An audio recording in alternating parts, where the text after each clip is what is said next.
Bonjour et bienvenue sur la formation Blender, j'espère que vous allez bien. Alors aujourd'hui nous allons parler de séparation XY. La séparation XY ça permet de faire quoi? Vous allez avoir des nœuds qui sont en XY combinés.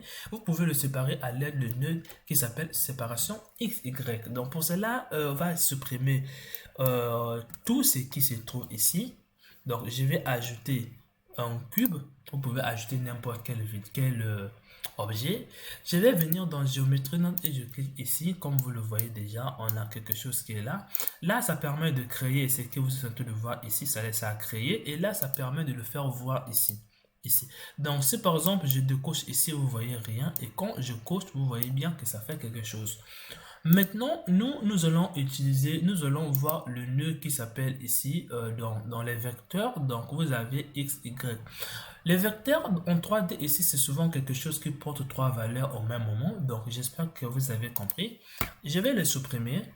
Je vais venir ici. Donc, je vais venir dans vecteur. Je vais d'abord ajouter des objets avant d'aller un peu plus loin. Donc, je vais ajouter un cylindre. Je mets ici, pour ceux qui veulent savoir les paramètres, il y a une vidéo que j'avais déjà fait. Il suffit de regarder dans les playlists. Alors, là, maintenant, ça me reste à chercher maintenant notre vecteur qui s'appelle le separation XY. Donc, pour ceux qui ont vu ma vidéo sur les nudes, sur les shaders editor ou encore les shaders editor simplement, pour ceux qui ont vu, j'avais déjà expliqué ceci. Alors, pour ici, je vais par exemple prendre quelque chose qui s'appelle, parce que là, ça fait quoi? Ça attend quelque chose qui a une forme de vecteur, comme vous le voyez ici. Je ne sais pas si je le fais, par exemple, ici, on va venir prendre dans les inputs, on peut prendre une position. Ça contient la position, comme vous voyez bien. La position dans Blender, ici, ça contient plusieurs valeurs. Donc, je vais faire CTRL-SHIFT. Ça me reste maintenant à indiquer ici. Et là, vous voyez bien, position contient toujours trois valeurs. Donc, chaque point contient toujours trois valeurs que nous, on ne le voit pas. Donc, comme vous le voyez, c'est à l'intérieur de ce nœud où se trouvent les valeurs. C'est à l'intérieur. Donc, si vous voulez le séparer, vous allez avoir quelque chose. Donc, vous allez avoir quelque chose qui est comme ça. Donc, je vais venir faire CTRL-SHIFT encore pour vous le faire montrer. Alors, ici, vous allez avoir en sortie X, ça veut dire quoi? Vous allez prendre tous les X qui sont ici, donc toute cette liste-là, vous allez le prendre en mettant ici. Y, vous allez prendre toute cette liste qui est là, donc dans le ViewVR qui est là, dans le ViewVR, toute cette liste qui est là va se retrouver ici. Si vous venez ici, toute cette liste est là, vont se retrouver ici. Donc, à ne pas le confondre les choses. Donc, lorsque vous prenez quelque chose dans position, ça prend tout. Donc, ça prend les trois. Un, cette liste et cette liste combinée. Donc, si vous voulez les séparer, c'est avec ce nœud que vous allez obtenir. Ça, c'était la première exemple. Donc, je vais supprimer tout. Alors, vous allez avoir aussi des nœuds qui vont vous donner par exemple plusieurs entrées. Je ne sais pas comment vous les dire. C'est souvent sur les vecteurs qu'on l'utilise par exemple. Je vais prendre quelque chose là. Je vais prendre, je ne sais pas qu'est-ce que je peux vous donner, quel exemple ici. Donc, je vais prendre par exemple une autre qui s'appelle normal. Une autre qui s'appelle normal. Alors, si par exemple, bon, il y a un exemple que j'ai bien trouvé de si facile pour vous expliquer. Donc, je vais prendre cette position. Donc, je vais prendre la position que je vous ai expliqué. Je vais aussi prendre cette position pour déplacer mon objet. Donc, vous allez venir dans géométrie, vous prenez cette position.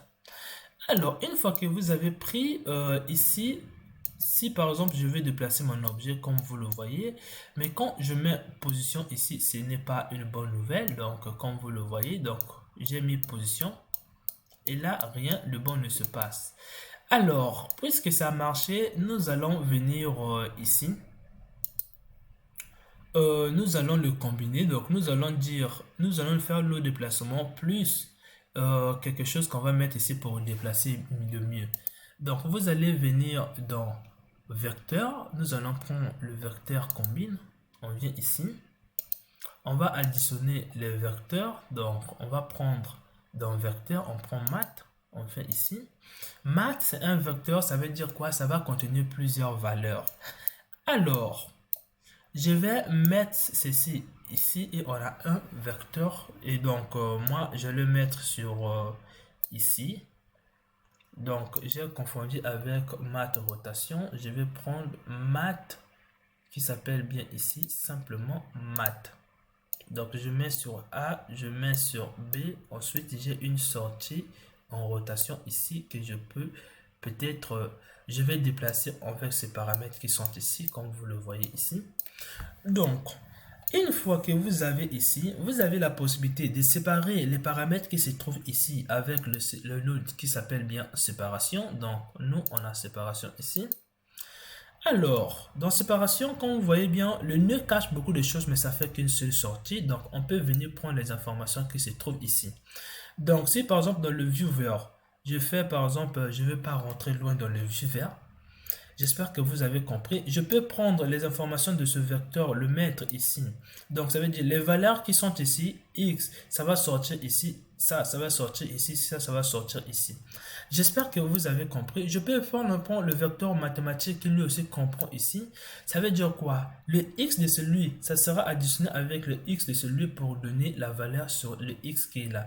Ainsi de suite avec les y et des z. J'espère que vous avez compris un peu l'utilité de séparer les choses. Donc, on se retrouve dans la prochaine vidéo auquel je vais vous expliquer, je ne sais pas quel node ici. Donc, on se retrouve dans la prochaine vidéo auquel je vais vous expliquer le vecteur curve.